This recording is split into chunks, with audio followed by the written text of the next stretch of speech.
Assalamu alaikum wa rahmatullahi wa barakatuhu. A yau muna ɗauke da labarin wannan baiwar Allah Mujidda Muhammad wanda take cikin labari na wai ana cewa ta mutu.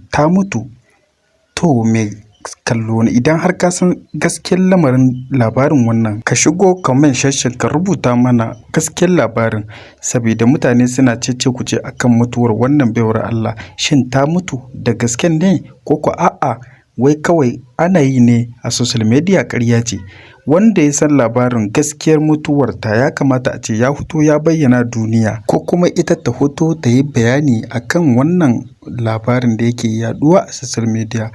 In kuma da gaske ne, Allah ji kanta, Allah ramishe ta, Allah sa ta huta. Mai sauraro kar ka mance ka yi following din bidiyon nan, ka yi liking kuma ka yi share din wannan bidiyo, ka yi partage ta saboda yan uwa da abokan arziki su ma su gani su fahimci labarin.